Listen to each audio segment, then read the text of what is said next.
मैं पाइप लगाकर अपने घर का आंगन धो रही थी जब बाहर का दरवाजा बड़ी जोर से धड़धड़ाया गया था। पापा के आने का समय नहीं था और मेरी माँ भी किचन में बिजी थी, इसलिए मजबूरन मुझे ही दरवाजे के पास जाना पड़ा। मैंने कहा कौन है? कहने लगा मैं अर्नब हूँ। मैंने कहा कौन अर्नब? कहने लगा दरवाज़ा खोलो, बता देता हूँ कौन अर्नब। एक तो बंदा इतनी गर्मी में बस का सफ़र तय करके यहाँ पहुँचा है और मैडम है कि सवाल जवाब ही ख़त्म नहीं कर रही। वो बाहर से ही बोलना शुरू हो गया था, लेकिन फिर भी मैंने अब तक दरवाज़ा नहीं खोला था। कहने लगा सिया दरवाज़ा खोलो। उस अजनबी के मुंह से अपना नाम सुनकर मैं अचंभे में आ गई थी। मैंने फ़ौरन दरवाज़ा खोला तो 6 फीट का लंबा ऊंचा खूबसूरत नौजवान बड़े गुस्से से मुझे घूर रहा था। शक्ल कुछ जानी पहचानी सी लग रही थी, लेकिन मुझे अब भी याद नहीं आ रहा था कि वो कौन है। हाथ में उसने एक बैग पकड़ा हुआ था। मुझे पीछे हटाया और अपने सामान के साथ अंदर दाखिल हो गया। मैंने कहा ये लड़के कहाँ घुसे चले आ रहे हो? कहने लगा मैं तुम्हारे मुंह लगने के लिए यहाँ नहीं आया हूँ। जाकर अंदर से संजय साहब से कहो कि अर्नब आया है और इस बार खाली हाथ वापस नहीं लौटूंगा। मैं हैरान थी कि वो तो मेरे पापा को भी जानता था। तब तक शायद मेरी माँ भी उसकी बातें सुन चुकी थी, क्योंकि वो किचन से ही आवाज़ लगाकर पूछ रही थी सिया दरवाजे पर कौन है। मैंने मम्मी मम्मी की हाँक लगानी शुरू कर दी। पता नहीं कौन था। मम्मी किचन से बाहर आई तो उस नौजवान को देखकर मेरी माँ के माथे पर भी बल पड़े थे। कहने लगी तुम फिर आ गए? कहने लगा जी हाँ आंटी जी, मैं फिर आ गया। मैं हैरान थी आखिर ये सब चल क्या रहा था। सब एक दूसरे को जानते थे, बस मैं ही उसे नहीं जानती थी। मम्मी कहने लगी लेकिन तुम यहाँ क्यों आए हो? तुम्हें पता तो है कि तुम्हारी माँ की और मेरे पति की आपस में कभी कोई बातचीत नहीं हुई है। सारी रिश्तेदारी ख़त्म हो चुकी है। मम्मी के मुंह से ये सुनकर मेरे दिमाग में एक धमाका सा हुआ था। मुझे सब कुछ याद आने लगा। इसका मतलब ये गीता बुआ का बेटा था। कुछ सालों से पापा और गीता बुआ का मनमुटाव चल रहा था, इसलिए इन लोगों का हमारे घर आना जाना नहीं था और ना ही इनकी औलादों का, बल्कि ये कहना ज़्यादा सही होगा कि इकलौती औलाद। मेरी बुआ गीता अपने माँ बाप की इकलौती औलाद थी। अब भी मेरी माँ मुझे यही तो कह रही थी कि तुम्हारे हॉस्टल से घर आने से पहले तुम नहीं जानती कि घर में कितना कितना फसाद हुआ था। मैंने पूछा माँ क्या हुआ था घर में? तो माँ ने कहा था कि घर के कामों से फ्री हो जाओ तो तुम्हें बताती हूँ। मैं अभी कुछ दिन पहले ही आई थी, मेरे पेपर चल रहे थे और मैं वहीं हॉस्टल में रहा करती थी। पढ़ाई पूरी करके घर आई तो माँ को घर की सफाइयों की चिंता सताने लगी थी। कहने लगी अब तू आ गई है तो मेरा हाथ बटा दे, जल्द से जल्द घर की सफाई करवा दे।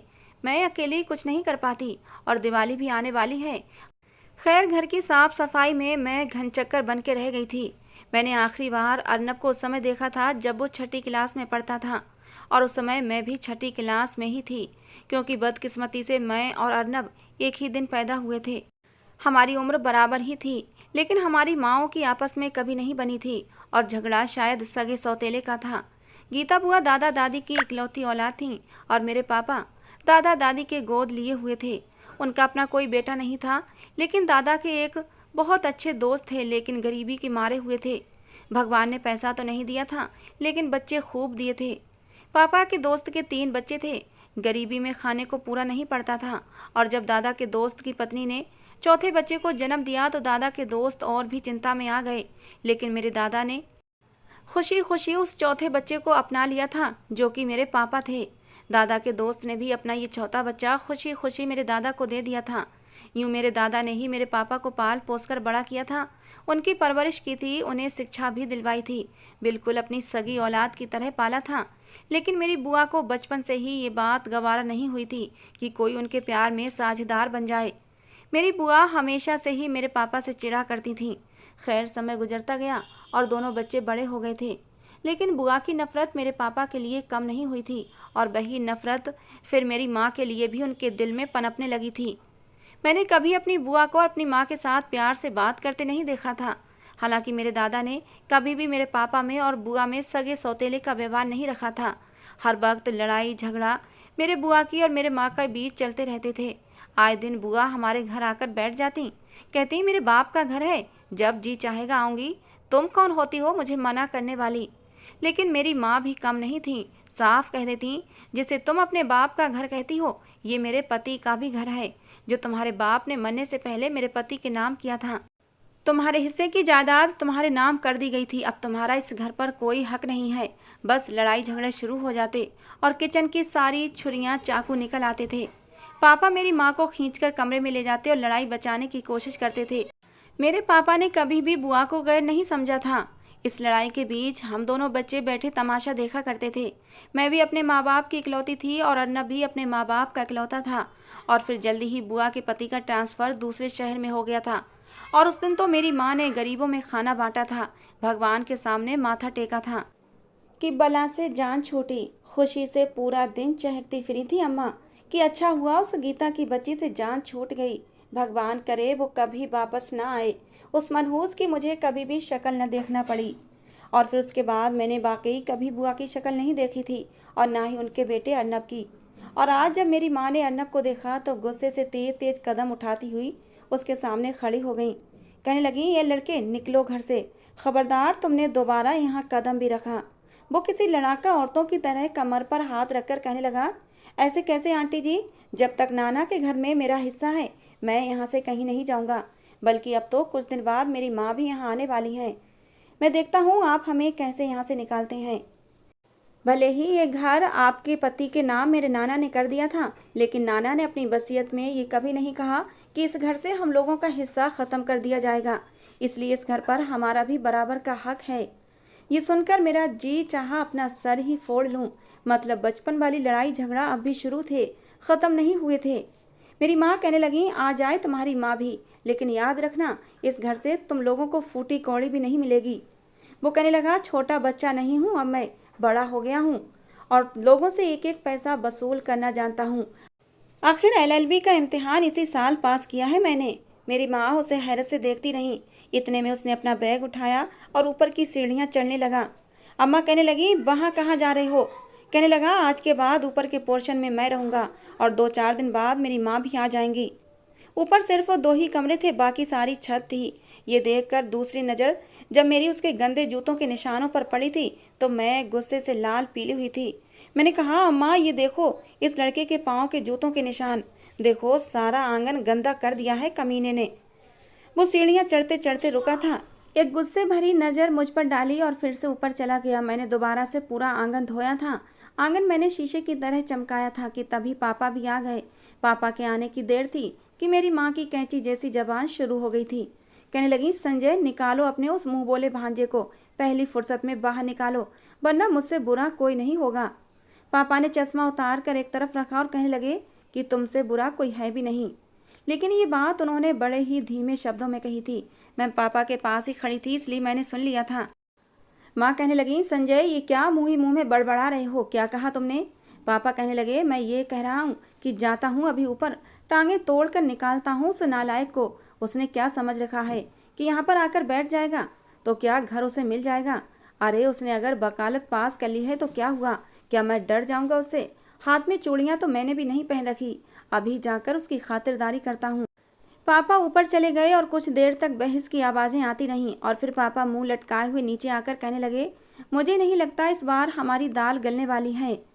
अम्मा ने कहा, क्या मतलब? पापा कहने लगे, कोर्ट के ऑर्डर लाया है कमीना, जब तक तगड़ा वकील न करवा लो मुझे नहीं लगता कुछ होने वाला है। फिलहाल तो हम उसे ऊपर का पोर्शन खाली नहीं करवा सकते।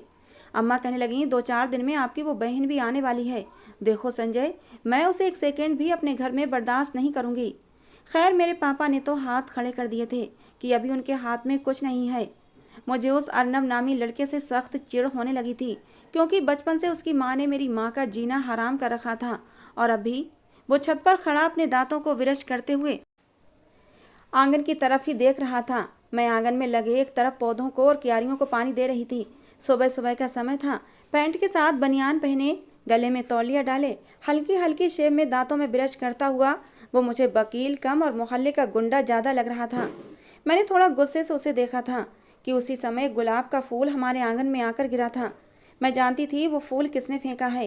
वो गुलाब का फूल पैक था और उस पर एक चिट लगी हुई थी, जिसे देखकर मेरे चेहरे की मुस्कुराहट गहरी हुई थी।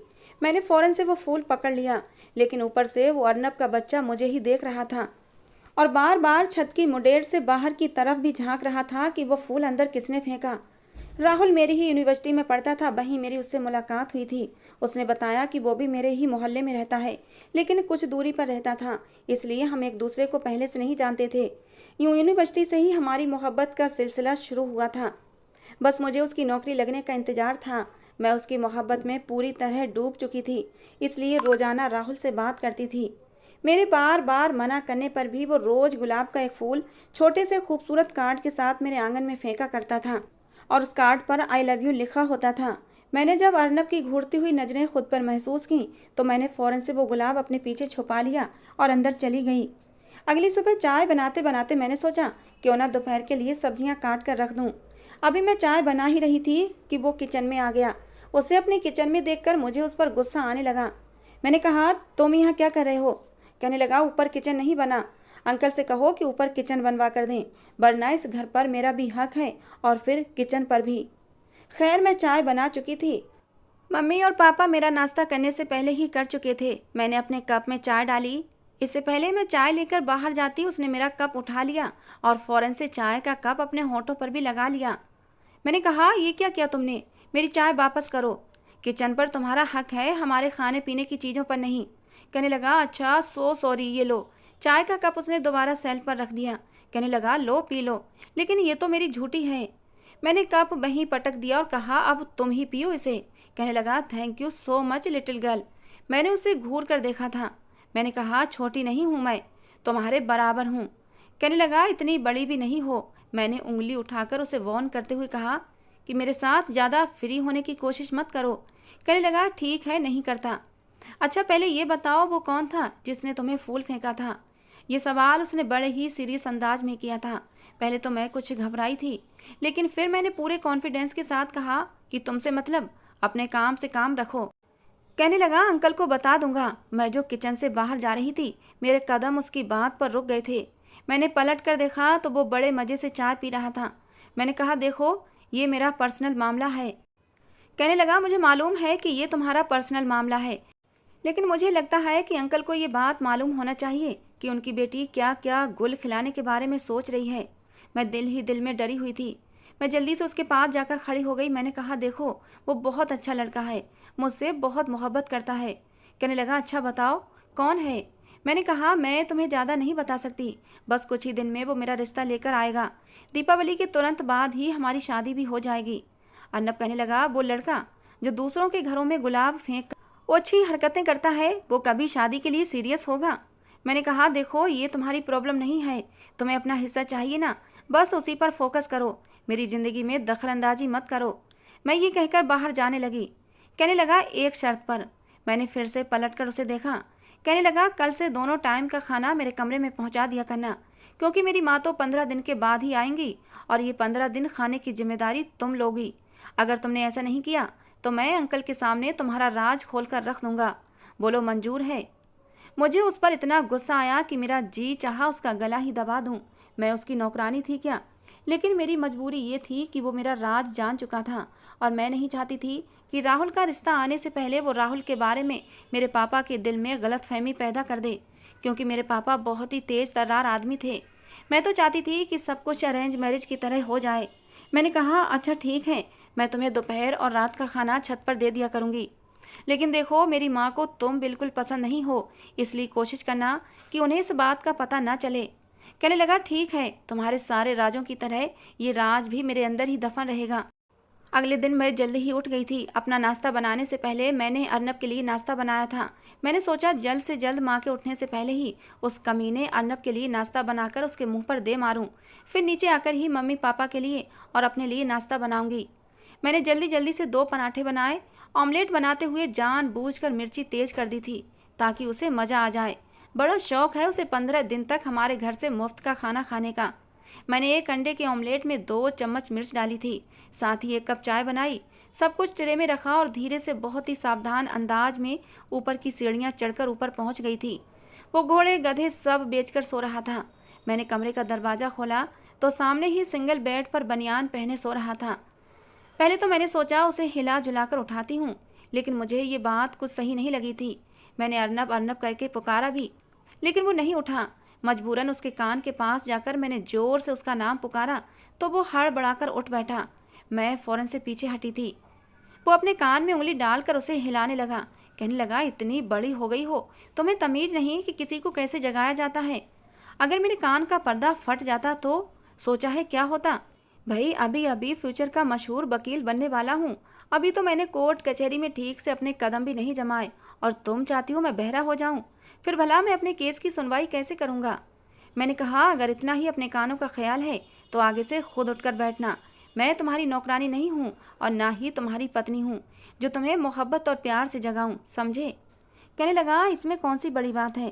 पहला ऑप्शन तो ठीक नहीं है, लेकिन दूसरे के बारे में सोचा जा सकता है।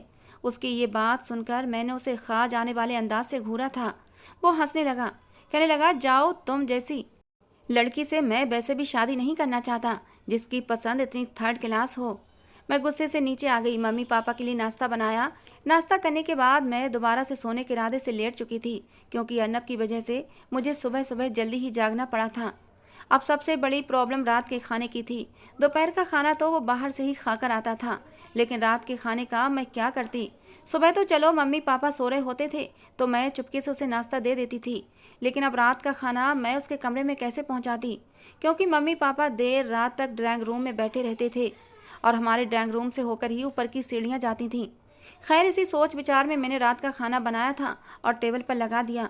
मैंने अर्नब की प्लेट पहले ही सजा कर रखी हुई थी कि जैसे ही मुझे मौका मिलेगा मैं ऊपर की सीढ़ियाँ चढ़कर प्लेट उसके कमरे में पहुंचा दूंगी।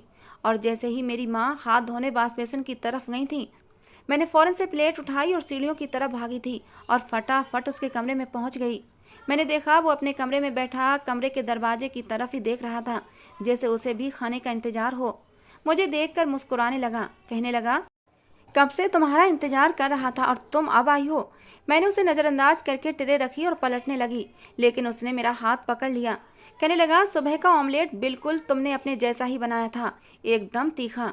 देखो, मैं गरीब सा आदमी हूँ, इसलिए तुम जैसी लड़की के मिजाज जैसा तीखा ऑमलेट हजम नहीं कर सकता। अगर आइंदा ऑमलेट अच्छा नहीं बनाया तो अंकल के पास जाकर सब कुछ बता दूंगा, बल्कि 2-4 बातें अपनी तरफ से भी लगाऊंगा। मैंने उसे गुस्से से घूर कर देखा था। मैंने कहा, अच्छा पापा को कुछ मत बताना, आगे से ऑमलेट अच्छा बनाऊंगी। ये कहते हुए मैं जल्दी से नीचे उतरी थी। फिर मेरे रोज का यही रूटीन था, जल्दी जल्दी अम्मा की आंख बचाकर उसे नाश्ता देना और फिर रात को सबसे बच बचाकर उसके कमरे में खाना लेकर जाना। खैर, 15 दिन के बाद मेरी बुआ भी आ गई थी। फिर तो एक बवाल था जो घर में मच चुका था, क्योंकि बुआ हमारे ही किचन में अपने लिए अलग से खाना बनाने लगी थीं। और जब खाना बनाने का समय होता, मेरी माँ जानबूझकर किचन में आ जाती और किसी न किसी चीज़ पर उन दोनों में बहस होने लगती थी और वो बहस लड़ाई में बदल जाती। अम्मा कहती, घर मेरा है, सारी जवानी मैंने इस घर पर लगा दी है और अब तुम यहाँ पर आ गई हो अपना हक जमाने के लिए। मैं तुम्हें यहाँ से फूटी कौड़ी भी नहीं दूंगी।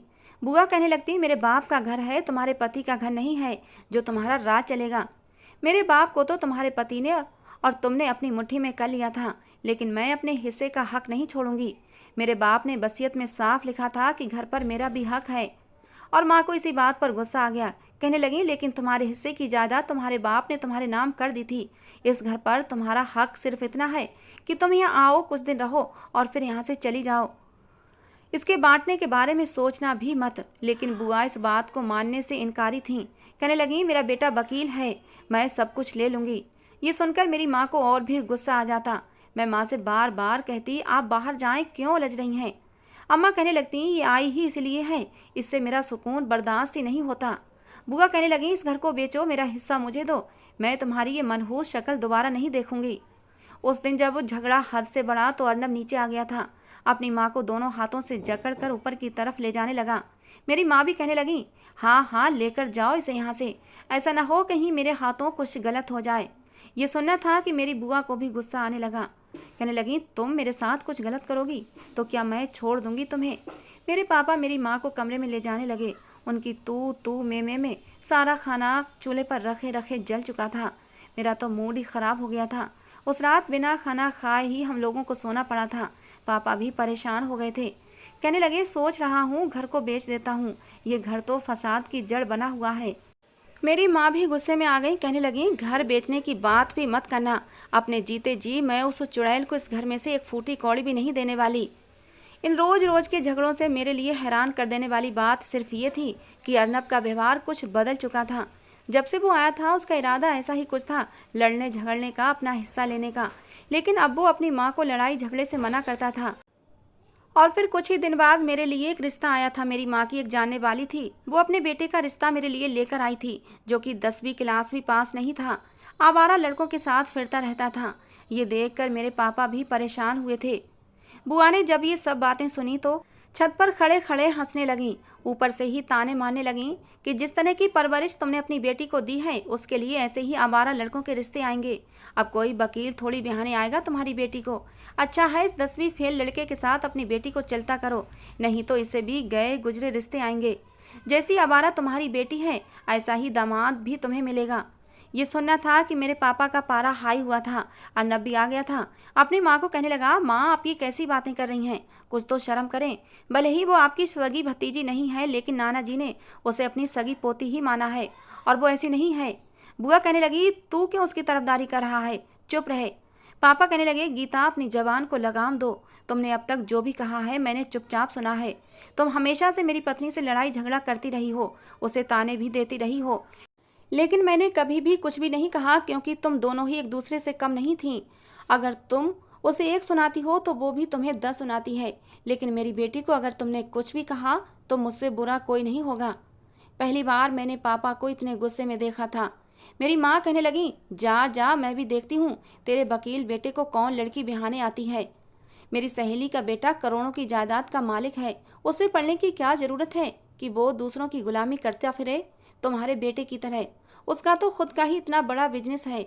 मेरी माँ तो जिद में आकर इस रिश्ते पर तैयार थी, और मैं जानती थी वो पापा की एक नहीं सुनेंगी और अपनी सहेली को हाँ कर देंगी। रात को रोते हुए मैंने राहुल को फ़ोन किया था। जब उसने मेरी बात सुनी तो उसने मुझे जो मशवरा दिया, मैं तो बुरी तरह घबरा गई थी। कहने लगा, सिया तुम घर से किसी ना किसी तरह निकलो, हम दोनों भाग जाएंगे, मैं तुम्हें लेने आ जाऊंगा। तुम किसी तरह गली के नुक्कड़ तक पहुंच जाना और फिर हम किसी मंदिर में जाकर शादी कर लेंगे, और शादी करने के बाद तुम्हारे घर वाले कुछ नहीं कहेंगे। पहले तो मैंने उसकी बात नहीं मानी थी, लेकिन इस बात के अलावा मुझे कोई दूसरा हल भी नज़र नहीं आ रहा था, और मैं मान गई। मैंने कहा, अच्छा चलो ठीक है, लेकिन शादी होने के फ़ौरन बाद तुम मुझे वापस छोड़ देना। हम अभी अपने शादीशुदा रिश्ते की शुरुआत नहीं करेंगे जब तक मेरे माँ बाप इज्जत और सम्मान के साथ मुझे घर से विदा ना कर दें। कहने लगा, ठीक है। मुझे राहुल की बात पहले तो बुरी लगी थी, क्योंकि मैं अपने माँ बाप की इज्जत से खिलवाड़ नहीं करना चाहती थी, लेकिन उस 10वीं फेल लड़के से शादी भी नहीं करना चाहती थी। वो बिल्कुल ही गवार था, और मैं राहुल की बात मान चुकी थी। और फिर रात को मुंह छुपाए मैं घर से बाहर निकल आई थी। गली के नुक्कड़ पर ही वो मुझे मिल गया था, मुझे अपनी बाइक पर बिठाया और ले गया। कहने लगा, मैंने अपने दोस्तों से बात कर ली है, मैं तुम्हें उन्हीं के घर लेकर जा रहा हूँ। वहीं पंडित जी भी हैं, हमारी शादी वहीं हो जाएगी, और मैंने शादी के फ़ौरन बाद ही तुम्हें घर भी छोड़ दूंगा, और 2-3 दिन बाद मैंने अपना रिश्ता भी भेज देना है। बस तुम्हें ये कहना पड़ेगा कि हम शादी कर चुके हैं। तुम्हारे माँ बाप को फिर हमारी बात मानने के अलावा कोई चारा नहीं होगा। मैंने कहा, ठीक है, लेकिन मेरा दिल बहुत ज़्यादा डरा हुआ था, कभी ऐसा काम करने के बारे में सोचा भी नहीं था। राहुल ने गाड़ी एक फ्लैट की बिल्डिंग के सामने खड़ी की थी। इस वक्त रात का अंधेरा था, गली सुनसान थी। वो मुझे दूसरी मंजिल पर ले गया। जहां उसने डोरबेल बजाई तो फौरन से दरवाज़ा खुला था। 4 हट्टे कट्टे मर्द अंदर मौजूद थे। मैं अंदर जाते हुए घबरा रही थी। राहुल ने मेरा हाथ पकड़ा, कहने लगा, क्यों परेशान हो रही हो? अरे मैं हूँ ना, ये सब बहुत ही अच्छे आदमी हैं, मेरे दोस्त हैं, इनसे घबराने की ज़रूरत नहीं है, मुश्किल समय में हमारा साथ दे रहे हैं। ये कहकर वो मुझे हाथ से पकड़कर अंदर ले गया। जैसे ही वो मुझे फ्लैट के अंदर ले गया, उन हट्टे कट्टे मर्दों में से एक ने दरवाज़ा बंद किया था, और 3 मर्द सोफे पर बैठे हाथों में अजीबोगरीब ड्रिंक के गिलास लिए हुए थे। लेकिन टेबल पर रखी बोतल को देखकर मेरी जान निकल गई थी। वो तो शराब की बोतल थी। सबकी आंखें नशे से चूर थीं। मैंने कहा, राहुल तुम मुझे कहाँ ले आए हो? वो शैतानी हंसी हंसने लगा। कहने लगा, जाने मन वहीं लाया हूँ जहाँ तुम जैसी लड़कियाँ घर से भागकर पहुँचती हैं। उसके बदले हुए अंदाज देखकर मेरा रंग उड़ा था। वो चारों मर्द भी हंसने लगे। उनमें से एक मेरे पास आकर अपने हाथ में पकड़ा गिलास मेरे लबों पर लगाने लगा। मैं फौरन से पीछे हट गई। मैंने कहा, दूर रहो मुझसे। वो हंसने लगा। कहने लगा, आज तुम्हें हमसे कोई भी बचा नहीं सकता। फिर एक मर्द कहने लगा, राहुल क्या चीज़ लाया है तू? तुझे मैं इस लड़की की डबल कीमत दूंगा, लेकिन शर्त वही है, इसे पहली बार मैं अपने कमरे में लेकर जाऊंगा। ये सुनकर तो मुझे ऐसा लगा कि अभी ज़मीन पर गिरकर बेहोश हो जाऊंगी। मैं रोने लगी थी। अपनी बेवकूफ़ी पर रोना आ रहा था। मैंने अपने लिए ये रास्ता खुद ही चुना था। मैंने कैसे ये समझ लिया कि वो अजनबी लड़का मुझे इज्जत देगा या मुझसे शादी करेगा, जिसने आज तक कभी अपना रिश्ता भी नहीं भेजा था। मुझे अपनी ज़िंदगी बर्बाद होती दिख रही थी। राहुल कहने लगा, 2 लाख लूँगा, क्योंकि ये अभी तक अनछुई लड़की है। जानता है ना, पहली बार ये तेरे साथ ही वक्त गुजारने वाली है। मैंने कहा, राहुल भगवान के लिए मुझे यहाँ से जाने दो। मैं एक शरीफ घराने की लड़की हूँ। मेरा बाप तो सदमे से ही मर जाएगा। कहने लगा, ये तो तुम्हें घर से भागने से पहले सोचना चाहिए था ना। जाने जिगर, और वैसे भी मैंने कौन सा तुम्हें घर छोड़कर आना है। तुम रात भर हमारा दिल बहलाओगी और सुबह मैं तुम्हें कोठे पर छोड़ दूंगा। तुम्हारी बाकी की जिंदगी अब मर्दों का दिल बहलाते हुए ही गुजरेगी। मैंने तो जमुना बाई से बात तक कर ली है। पूरे 10 लाख में सौदा किया है मैंने तुम्हारा। ये कहकर उसने मेरा हाथ पकड़ा और उस मर्द की तरफ मुझे धक्का दिया था। मैं लड़खड़ाती हुई उस घटिया आदमी की गोद में जाकर गिरी थी। सबके सामने उसने मेरा दुपट्टा उतार कर फेंका था। मैं रोने लगी। वो कहने लगा, आज की रात तो मज़ा ही आ जाएगा। इससे पहले वो मुझे खींचकर कमरे में ले जाता। मेन दरवाज़ा बुरी तरह धड़धड़ाया गया था। वो सब चौंक उठे। एक ने बाहर झांक कर देखा तो कहने लगा, अरे मारे गए, सामने तो पुलिस ऑफिसर खड़ा है। इस पुलिस वाले को कैसे खबर हो गई? मेरा तो सांस बहाल हुआ था। दिल ही दिल में भगवान का धन्यवाद किया था। दूसरा कहने लगा, घबराओ नहीं, सबसे पहला मौका पुलिस वाले को दे देते हैं। ये पुलिस वाला भी इस लड़की के साथ अपना टाइम पास करेगा तो ठंडा पड़ जाएगा। दरवाज़ा खोलो, इससे भी बात कर लेते हैं। शायद तुम दोनों को आते हुए इस पुलिस वाले ने देख लिया होगा। उसे शक हो गया होगा और वो भी बहती गंगा में हाथ धोने पहुंच गया होगा। उस आदमी ने राहुल को तसल्ली दी थी और इस तरीके की बातें सुनकर मेरी सांसें फिर से अटक गई थीं। दरवाज़ा खुला तो सामने खड़े लड़के को देखकर तो मेरी आंखें फटी की फटी रह गई थीं। वो कोई और नहीं बल्कि पुलिस की वर्दी में अर्नब था। इससे पहले कि मेरे मुंह से उसका नाम फिसलता, उसने आंखों के इशारे से मुझे चुप रहने के लिए कहा था। कहने लगा, तुम लोग यहाँ पर लड़कियों को लाकर रंगरलियाँ मनाते हो। इतने डंडे मारूंगा कि याद करोगे। वो कहने लगे, इंस्पेक्टर साहब, सौदेबाजी कर लो हमारे साथ। अरे हमें डंडे मारकर तुम्हें क्या मिलेगा? वैसे भी हमारे हाथ बहुत ऊपर तक हैं। हमें जेल में बंद करोगे तो कल खुद ही हमारी जेल का ताला भी खोलोगे। भलाई इसी में है कि पहले इस लड़की से तुम समय गुजार लो, फिर हमें मौका दे देना। तुम्हारा भी भला हो जाएगा और हमारा भी। ये सुनना था कि अर्नब ने उसके मुंह पर एक जोरदार घूंसा मारा था। कहने लगा, कमीने, तूने सोचा भी कैसे कि मैं इस लड़की को कुछ भी होने दूंगा? तू गलत निगाह से इसे देख कर तो देख, तेरी आंखें न फोड़ दूं तो कहना। मैं नहीं जानती थी कि वो लड़ाई भी जानता है। वो एक था और वो चारों थे, लेकिन वो चारों पर भारी था। हाथ में उसने एक मोटा डंडा भी पकड़ा हुआ था, जो अक्सर पुलिस वालों के हाथ में होता है। उसने उन चारों को सोचने का मौका भी नहीं दिया था, बस मारे जा रहा था। मैं तो डर के मारे एक तरफ खड़ी हुई थी। मार मार कर उसने उन सबको जमीन पर गिरा दिया था। फिर गुस्से से मेरा हाथ पकड़ा और मुझे बाहर ले आया। कहने लगा, बहुत शौक था तुम्हें घर से भागने का। जी तो चाहता है 2 थप्पड़ तुम्हारे मुंह पर भी लगा दूं। देख ली तुमने अपने महबूब की असलियत। उस वक्त उसे अपने सामने पाकर मैं अचानक ही उसके गले लग गई थी और फूट फूट कर रोने लगी। मैंने कहा, मुझे माफ़ कर दो। भगवान का धन्यवाद कि तुम मेरे पीछे आ गए, वरना मैं किसी को मुंह दिखाने के काबिल न रहती। वो मेरा सर सहलाने लगा। मैं कैसे ना आता, मुझे तो आना ही था तुम्हारे पास। तुम मेरी इज्जत हो, मैं तुम्हें किसी कीमत पर भी दागदार नहीं होने दूंगा। मैं तो उसी दिन शक में पड़ गया था जब उस लड़के ने फूल फेंका था। उसकी सारी जानकारी मैं निकाल चुका था, लेकिन तुम उस लड़के के खिलाफ कुछ भी सुनना नहीं चाहती थी। फिर अंकल आंटी की लड़ाई की वजह से मेरा ध्यान तुम्हारी ऊपर से हट गया था। वो तो मैंने तुम्हें बाहर जाते देखा तो समझ गया था कि तुम उस 10वीं फेल लड़के से शादी नहीं करना चाहती, इसीलिए तुमने ये रास्ता अपनाया है। पुलिस की वर्दी मेरे पास मौजूद थी, क्योंकि कॉलेज में मैंने 2-4 ड्रामे ऐसे किए थे जिसमें मुझे पुलिस बनना था। अभी जल्दबाजी में कपड़ों के ऊपर से यही वर्दी चढ़ाई थी और पीछे पीछे भागा था। अब उसने अपनी वो वर्दी उतार कर एक थैली में डाल ली थी और अब घरेलू कपड़ों में था। हम घर के अंदर दाखिल हुए। सामने ही पापा आंगन में टहल रहे थे। मेरी माँ कुर्सी पर बैठी हुई थी और रो रही थी। सुबह की रोशनी फैलने लगी थी, इसलिए सब लोग ही घर पर मेरे ना होने की वजह से परेशान थे। आदत के उलट बुआ भी वहीं मौजूद थी और परेशान भी थी, और मुझे देखकर सब लोग होश की दुनिया में वापस आए थे। मैं तो रोए जा रही थी, समझ नहीं पा रही थी कि क्या कहूँ। बुआ कहने लगी, अर्नब, कहाँ से आ रहे हो तुम दोनों इस वक्त? मेरी माँ भी मेरे पास आई और बोली, तुम इसके साथ कहाँ गई थी? मैं क्या जवाब देती। अर्नब भी कहने लगा, माँ, हम दोनों ने शादी कर ली है। ये सुनना था कि सब के सब हैरत से अर्नब को देखने लगे। वो नज़र झुकाए हुए था। मैं हैरान थी उसने ये क्या बोल दिया था। मेरी बुआ तो जैसे गुस्से के मारे तप गई थी। कहने लगी, अर्नब ये क्या किया तूने? तूने इस लड़की के साथ शादी कर ली? क्यों तूने ऐसा किया? मेरी माँ ने मेरा बाजू खींचकर मुझे अर्नब से अलग किया था। कहने लगी, ये क्या कर दिया तूने? मैं क्या कहती, मैं तो बिल्कुल चुप थी। वो कहने लगा, माँ मैंने बहुत बार आपसे कहने की कोशिश की थी कि मुझे सिया पसंद है, लेकिन आप लोग मेरी बात सुनना ही नहीं चाहते थे।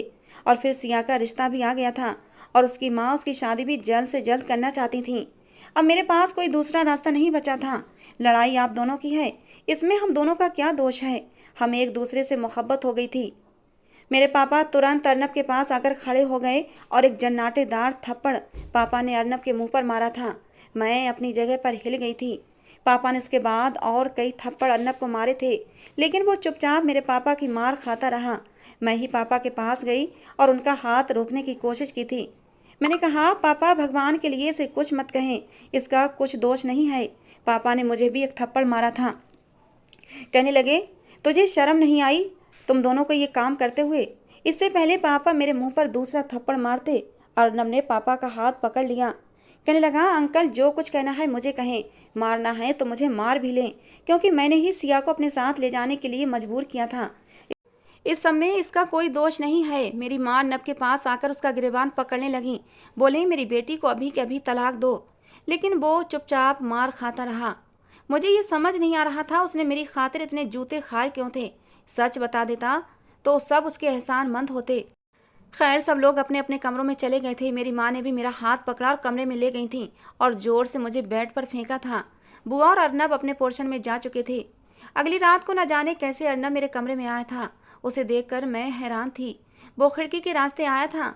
मैं उस वक्त जाग रही थी क्योंकि मुझे नींद ही नहीं आ रही थी और उसे देखकर मेरी जान निकली थी। मैंने कहा, तुम यहाँ क्या कर रहे हो? पापा के जूते याद नहीं हैं? तुम्हें पापा ने कितना मारा था? अगर आज उन्होंने देख लिया तो तुम्हारा गला ही दबा देंगे। मुझे बहुत डर लग रहा था। कहने लगा, टाइम नहीं है मेरे पास।